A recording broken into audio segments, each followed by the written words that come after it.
তো hello everyone, আজকে শুরু করলাম মায়ের নাম নিয়ে দিনটা। তো দেখতেই পেলে আমার হাতে একটা ডালা। এটা আজকের ভিডিও না, এটা আমার গ্যালারিতে পড়ে থাকা অনেক দিন আগের ভিডিও। তো পুজোর ডালা নিয়ে আমরা কোথায় যাচ্ছি সেটা তোমাদের এক্ষুনিই বলবো।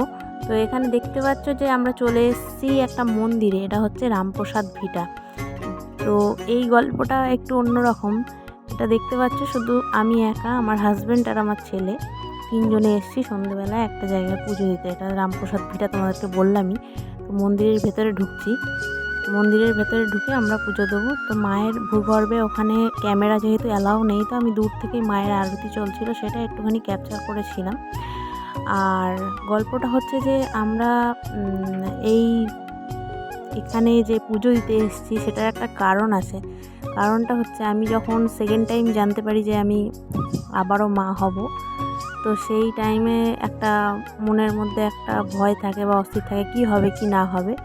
তো এই মায়ের কাছে এসেছিলাম আমি আমার মনস্কামনা জানাতে, আর সেই মনস্কামনা আমার এতদিন পরে পূর্ণ হয়েছে যে আমার একটা খুব ফুটফুটে মেয়ে সন্তান হয়েছে, এটাই আমি চেয়েছিলাম।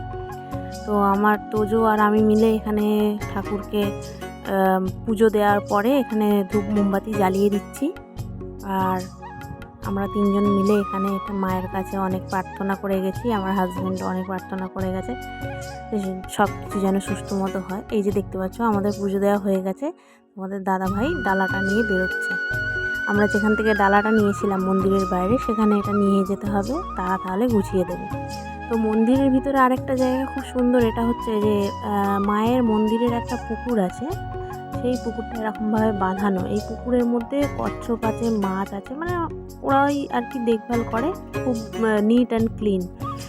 যেহেতু মায়ের মন্দির, এখানে বাইরের লোকের অ্যালাউ নেই, ওই জন্য ওরা খুব পরিষ্কার পরিচ্ছন্নভাবে রেখে দেয়।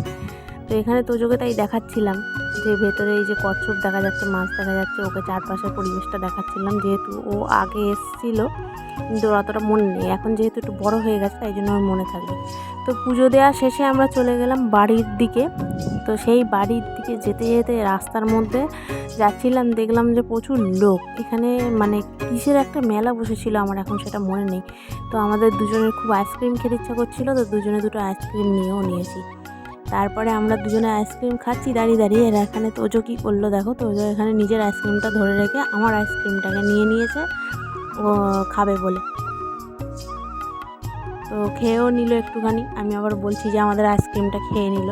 তারপরে এই যে মেলার মধ্যে, মানে মেলার সাইড থেকেই আমরা যাচ্ছি, তো রাস্তার মধ্যে এখানে লাইটিং করেছে প্রচুর। লাইটিংগুলো দেখতে দেখতে আমরা বাড়ির দিকে চলে গেলাম।